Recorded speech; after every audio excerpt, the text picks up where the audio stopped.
Welcome back friends. तो bonsai classroom series में आप सबका स्वागत है दोस्तों। तो हम बात कर रहे थे पिछले लेक्चर में बोनसाई प्लांट का सिलेक्शन। हमने केवल जाना कि कौन कौन से प्लांट सिलेक्ट करने हैं, बोगनविलिया, बोधी या टाइगर ब्राक बेस्ट रहते हैं या प्रेमना के बारे में हमने बात की। बट हम प्लांट सिलेक्शन तो केयर कर लिया हमने, पर प्लांट कैसा लेना है वो भी एक महत्वपूर्ण बात है दोस्तों। कुछ लोग क्या करेंगे, छोटा सा कटिंग लगा दिया है और उसमें से कब ये प्लांट बन के तैयार होगा वो आप कुछ कह नहीं सकते। तो इसलिए ऐसा ही प्लांट तैयार करना है कि ऐसा ही सिलेक्ट करना है कि आपको बोनसाई बनाने के ट्रेनिंग पीरियड को कम से कम कर सके और प्लांट अच्छा अपने हाथ में आ सके दोस्तों। तो पहली पॉसिबिलिटी होती है वाइल्ड हार्वेस्टिंग की। तो वाइल्ड हार्वेस्टिंग में आपको अच्छा सा प्लांट मिल सकता है दोस्तों, और वो कैसा मिलेगा वो तो आपको अवेलेबिलिटी पे आधार करता है। तो उसमें बहुत सारे रूट्स होते हैं दोस्तों। आप कोई बोनसाई प्लांट अपना हार्वेस्टिंग कर लिया किसी वॉल पे, तो बहुत बड़े बड़े रूट्स होते हैं और कुछ फाइबर रूट्स भी अगर लकी हो तो मिल सकते हैं। तो उस वक्त क्या करना है आप लोगों को, तो बड़े बड़े रूट्स को आपको एक बेस बना लेना है, यानी बेस बनाते हुए काट लेना है, जिससे प्लांट जो भी हमें मिला है वो हमें एक इस तरह से नीचे से फ्लैट हो जाए, और कुछ जो फाइबर रूट्स हैं उन सबको रहने देना है। तो वो इजीली सर्वाइव भी कर जाएगा। और एंटी फंगस पाउडर या फंगीसाइड लगा देना है और उसको प्लांट करना है। और जो टॉप पोर्शन में जो भी ब्रांचें होगी जहाँ से हमने कट किया है, तो कट करते वक्त भी ध्यान में रखना है वांटेड ब्रांच कौन सी है, अनवांटेड ब्रांच कौन सी है। वो तो वीडियो देखेंगे तो पता चलेगा, हमारे बहुत सारे वीडियोस है। तो वहाँ भी आपको सीधे और फंगीसाइड लगाने से पहले शार्प कट करना है, नाइफ लेना है। उसके बारे में भी वीडियो में आपने देखा ही होगा।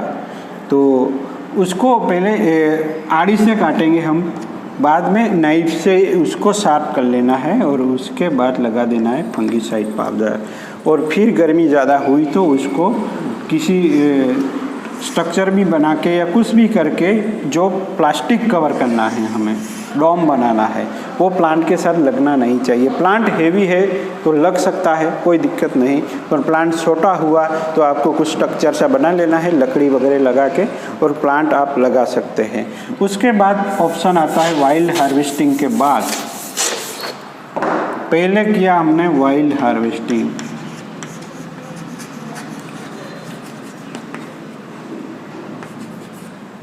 वाइल्ड हार्वेस्टिंग के बाद आता है कटिंग से कर सकते हैं हम। तो यहाँ सवाल ये भी आता है कि कौन से कटिंग ले, कौन से प्लांट के कटिंग ले। तो जो इजी सर्वाइव होते हैं दोस्तों, जैसे कि हिबिस्कस है, वो भी आप कर सकते हैं, मगर उसमें प्रॉब्लम आती है, बट कर सकते हैं, कटिंग से हो जाता है दोस्तों। और आता है बोगनविलिया, उसका कटिंग हो जाता है। प्रेमना का कटिंग हो जाता है। अगर सही सीजन मिलेगी तो आपको फाइकस के भी कटिंग लग जाते हैं। तो उस वक्त कटिंग के वक्त क्या ध्यान में रखना है कि कोई भी कटिंग मिला उसको नहीं लेना है दोस्तों। सीधा स्ट्रेट कटिंग कभी भी ना ले। अगर मौका ही नहीं है और कुछ पतला सा कटिंग लेने का मौका मिल सकता है तो आप ले सकते हैं। बट अगर आपके पास वक्त है और प्लांट भी बड़ा सा है तो उसमें ऐसा ही कटिंग लेना है जो कि टेपर में हो दोस्तों, यानी नीचे से मोटा और ऊपर से पतला, और कुछ ब्रांचिंग भी हो तो बेहतर है। तो ऐसी जगह से कट करें जहाँ थोड़ा वाइड हो नीचे, जिससे होगा क्या, बहुत ही जल्दी हमें प्लांट ग्रो होने के बाद यहाँ टेपरिंग वाला प्लांट मिल सकता है दोस्तों, या बहुत ही ज़्यादा मूवमेंट वाला प्लांट, ऐसा कुछ करके भी प्लांट मिल जाएगा आपको। कैसे भी मूवमेंट हो सकती है मैच्योर प्लांट की। कुछ मुड़ा हुआ प्लांट मिल गया तो उसको कटिंग करके लगा सकते हैं। ओके, कोई भी कटिंग में कुछ मूवमेंट होनी चाहिए और प्रोग्रेसिव टेपर होनी चाहिए। अब मैं एक फ्रेंड से मिला था, मैं उसके यहाँ वर्क करने गया था, हमारे डॉक्टर साहब है, तो उसका जो वर्कर था वो क्या करता था, जो बेंड होते थे कटिंग में वो निकाल देता था और उसको स्ट्रेट बना के जहाँ से स्ट्रेट दिखे वही प्लांट लगा देता था। यानी हार्वेस्टिंग करने के बाद यहाँ कुछ बेंड मिला उसको तो वो उसको कट करके लगा देता था सीधा स्टेम ही।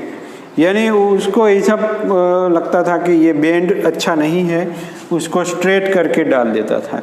यानी लंबा कटिंग मिला, उस यहाँ से इस तरह का है तो उसने यहाँ से कट कर दिया और ये थोड़ा स्ट्रेट हो गया और यहाँ से कट कर दिया तो ये स्ट्रेट, तो 2 कटिंग बना के लगा दिए। तो ऐसा नहीं करना है। तो हमें स्ट्रेट कटिंग नहीं लेने हैं, दातुन की तरह स्ट्रेट कटिंग बिल्कुल भी पसंद नहीं करने हैं। हमें कुछ मूवमेंट वाले और जिसमें कुछ टेपर हो, कुछ यहाँ कोई ब्रांच हो, यहाँ कोई ब्रांच हो, तो पहले से ही आप उसको बोनसाई के लुक वाला देख सकते हैं। अगर संभावना है आपके यहाँ ही प्लांट है या आपके नज़दीक ही प्लांट है तो आप जिस कटिंग को लेने वाले हो उस कटिंग को आप पहले से ही चॉप करके आए। यानी आपको कोई कटिंग, यहाँ कोई बड़ा पेड़ है उसमें से एक बड़ा सा कटिंग निकला हुआ है, तो उसमें अगर आपको यहाँ से सिलेक्ट किया तो सिलेक्ट करके तुरंत नहीं लाना है उसको, उसमें जो शाखाएँ हैं उन सबको पहले ही ट्रिम करके आना है और उसको 1 साल भी ग्रो होने दे सकते हैं। आपकी जो पेशेंस जवाब दे रहा है तो उसमें जब स्प्राउटिंग होने लगे कुछ सीजन के वक्त ये करना है और उसके बाद जाके ये कटिंग लाना है और लगा देना है, तो ये जल्दी से हो जाएगा। यानी जब भी प्लांट के आपको कटिंग लगाने हैं तब ग्रोइंग सीजन होना चाहिए। स्प्रिंग के बाद जब प्लांट जस्ट ग्रो करना शुरू करते हैं, यानी जो न्यू बड्स है वो जस्ट पॉपअप होते हैं, यानी निकलने के लिए ग्रीन होने लगते हैं, उस वक्त आप कटिंग लगाओगे तो बहुत ही बेहतर तरीके से लग जाते हैं।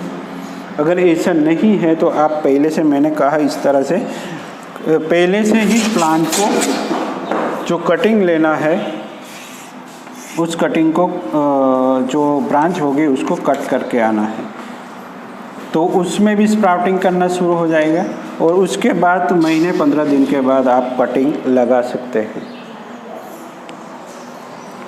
तो मेरे ख्याल से बात क्लियर हो गई होगी। कटिंग से बढ़िया प्लांट मिल सकता है। अब बात आती है नर्सरी से।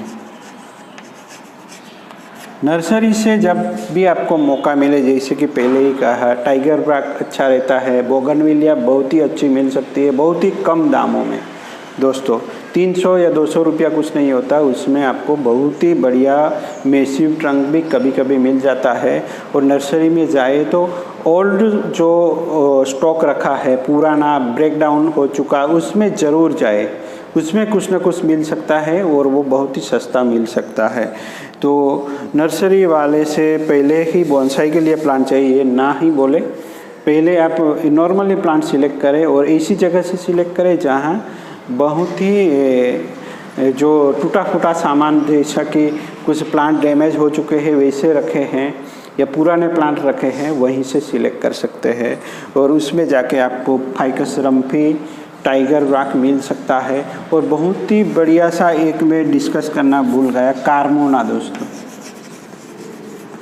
कार्मोना फुकेन ट्री भी बोलते हैं, तो वो बहुत ही बढ़िया वैरायटी है। उसमें छोटे पत्ते और बड़े पत्ते वाली आती है। छोटे पत्ते हैं तो उसमें फ्रूटिंग और फ्लावरिंग होगी और बड़े पत्ते में केवल फ्लावरिंग होती है। वो भी बहुत ही अच्छा और कम समय में तैयार होने वाला बोनसाई है। बट उस वक्त भी आपको ध्यान रखना है दोस्तों, प्लांट जो भी सिलेक्ट करे उसका बेस थोड़ा तो मोटा हो ही।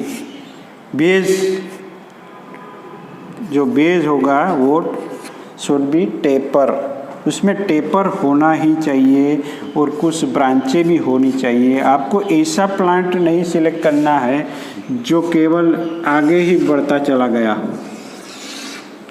आप कर सकते हैं पर आप एडवांस लेवल पे हो तो कुछ सालों की ट्रेनिंग के बाद आप ऐसा भी कर सकते हैं जिसमें आप लिटरेरी स्टाइल वगैरह बना सकते हैं। बट शुरुआत में आपको ऐसा ही प्लांट लेना है नीचे से बेस मोटा हो, कुछ नेबरिस भी डेवलप हो, उसमें नेबारी बोलते हैं उसको, कुछ रूट्स भी दिखते हो 3-4, या एरियल रूट वाला प्लांट हो तो उसमें कुछ एरियल रूट्स भी हो। अगर मूवमेंट मिल जाती है तो सोने पे सुहागा है। ऐसा मूवमेंट आपको बोगनविलिया में मिल जाएगा दोस्तों। तो स्ट्रेट प्लांट नहीं लेना है और न्यू स्टॉक भी नहीं लेना है। अभी अभी आया स्टॉक नहीं लेना है, 3-4 महीने पहले आया या पुराना स्टॉक, इसलिए मैं बोलता हूँ कि पुराना स्टॉक ही ले। तो ये कुछ बोनसाई शुरू करने के लिए ऑप्शन है। वाइल्ड हार्वेस्टिंग कटिंग से लगा सकते हैं, बट वो कब लगाने हैं वो आपको पता होना चाहिए। स्प्रिंग में या मानसून में लगा सकते हैं, विंटर में प्रॉब्लम आती है। मैंने जो वाटरफॉल से लाया था वो फाइकस, रॉक फाइकस, उसमें अभी भी कुछ अच्छे से स्प्राउटिंग नहीं हुई। तो नर्सरी बहुत ही बढ़िया है ऑप्शन, जिसमें आप कुछ मैच्योर प्लांट सिलेक्ट कर सकते हैं। जानी मानी नर्सरी से अच्छा है कुछ न्यू नर्सरी में भी जा सकते हैं, या छोटी नर्सरी में आपको कुछ भी मिल सकता है। जूनिपर भी आप ले सकते हैं, पर यहाँ सर्वाइव नहीं होता हमारे रीजन में। तो करते भी हैं पर स्पेशल केयर एंड मेंटेनेंस की ज़रूरत होती है उसमें, बट आप वायरिंग वगैरह भी प्रैक्टिस उसमें कर सकते हैं। वैसा ही प्लांट है टाइगर ब्राक, जिसमें आप बहुत ही अच्छे से फ्लेक्सिबल तरीके से वायरिंग कर सकते हैं दोस्तों। और कुछ आपने यहाँ जो नेचुरल तरीके से जो ग्रो होते हैं उसी में से आप सिलेक्ट कर सकते हैं, पर उसमें नीम नहीं होना चाहिए। नीम भी चला जाता है, बाबुल भी प्रॉब्लम आती है। तो इससे अच्छा है अगर आप शुरुआत ही कर रहे हैं तो पीपली ले लीजिए या नर्सरी में चले जाइए। कार्मोना भी अच्छी ट्री है, टाइगर ब्राक है, ficus Long Island and Green Island. Growth कम रहता है दोस्तों, ब्रांचें भी बहुत सारी होगी बट ग्रोथ नहीं है। और फाइकस सब में ब्रांचें कम होती है, जबकि कार्मोना है जिसमें ब्रांचें बहुत सारी होती है, यानी वो जूनिपर की तरह हो गया हमारे लिए। उसमें बहुत सारी ब्रांचें होती है, तो उल्टा हमें उसमें से कुछ ब्रांचें निकालनी होगी और उन ब्रांचों को निकाल के आप वायरिंग करके बहुत ही बढ़िया सा बोनसाई बना सकते हैं। तो बोनसाई बनाने के लिए ये ऑप्शन है। और बाद में अगर आप मैच्योर लेवल पे जाते हैं तो बिना ब्रांचों वाला प्लांट भी ले सकते हैं, बहुत ही थिक, बहुत ही बड़ा प्लांट दोस्तों, जैसे कि बाओबाब, इतना ट्रंक मिल सकता है 5-6 इंच का। तो उसको आप पूरा चॉप करके उसमें से आप पूरा प्लांट डेवलप कर सकते हैं। वो थोड़ा एडवांस लेवल हो गया, तो उसमें आपको बिगिनर्स में नहीं जाना है। तो बोनसाई क्या है, कहाँ से आया, उन सब की चर्चा ना करते हुए मैं बेसिक चीज़ें ही डिस्कस करता हूँ दोस्तों, सॉरी। तो इसी तरह हम डिस्कस करते चले जाएंगे। अगर आपके कमेंट्स आएंगे अच्छे, या आप कुछ भी सुझाव दे सकते हैं कि कैसा वीडियो चाहिए, तो स्टडी सीरीज़ में हम कुछ क्लासरूम डिस्कस करते रहेंगे दोस्तों। तो ऐसे ही बने रहे हमारे साथ। Thank you for watching.